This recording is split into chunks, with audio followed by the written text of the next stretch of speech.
que l'on souhaite et ce que l'on veut en termes de formation, c'est qu'ils puissent relever les grands défis du XXIe siècle, qu'ils soient à la fois scientifiques, techniques, économiques, environnementaux ou sociétaux. Ils doivent pouvoir répondre aux mutations de la société et de l'environnement, et en particulier les grandes mutations dans le domaine du numérique. Centrale Supélec se décrit comme un programme généraliste, ce qui est assez fidèle comme description, parce que en fait, tout simplement, la vraie spécialisation se fait en troisième année. On a la liberté de pouvoir suivre un tronc commun en première et deuxième année, qui est en fait complété par des électifs qu'on choisit nous-mêmes. Par exemple, en deuxième année, on a une centaine d'électifs proposés, par exemple, sur le campus de Gif-sur-Yvette. Et tout simplement, c'est comme ça qu'on construit un peu notre menu. Donc, effectivement, ce n'est pas spécialisé dès le début, mais on a de quoi en fait s'orienter soi-même vers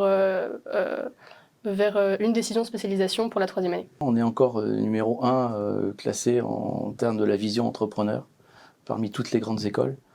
Et c'est ça, je pense, le point important en mettant ingénieur-entrepreneur, c'est qu'on forme vraiment des ingénieurs qui sont aussi pour les entreprises et avec les entreprises. C'est-à-dire que les entreprises sont présentes à toutes les phases du cursus, en tout cas le plus possible. Il y a la prise de recul scientifique, voilà, l'honnêteté intellectuelle en tant qu'ingénieur, qui nous est quand même beaucoup inculquée à la Centrale Supélec, notamment aussi par les cours d'humanité, vu que la formation de l'école est vraiment aussi axée avec des cours d'humanité. On a des cours de sociologie des organisations, on a des cours de philosophie, et qui en fait, nous permet en fait, de développer du coup cette honnêteté intellectuelle qui, je pense, est vraiment très importante pour un futur ingénieur centralien. Le premier conseil que je donnerais et que je donne déjà, c'est de s'intéresser dès le début, de prendre très sérieusement les conseils qu'on peut nous donner de la part des professeurs par rapport à comment construire son projet professionnel.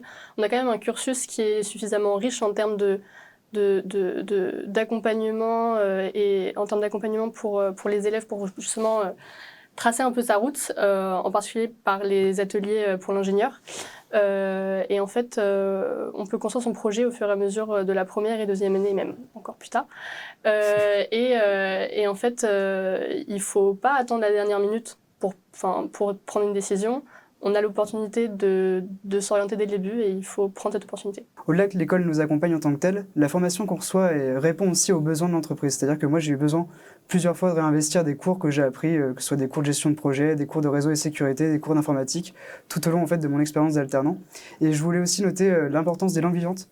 Aussi, moi, dans mon métier, je me rends compte que j'ai vraiment besoin tous les jours de l'anglais, même aussi de l'allemand et parfois de l'italien. C'est cette grande diversité et ce choix en termes de diversité de cours et d'activités qui fait cette richesse du cursus, où parfois on peut se dire je me noie un peu parce que la promo est grande, il y a beaucoup de choix, mais il y a derrière aussi l'associatif qui est là pour resserrer un peu les liens, tout en restant conscient de ce qu'on peut faire et de ne pas se noyer dans l'ensemble des activités.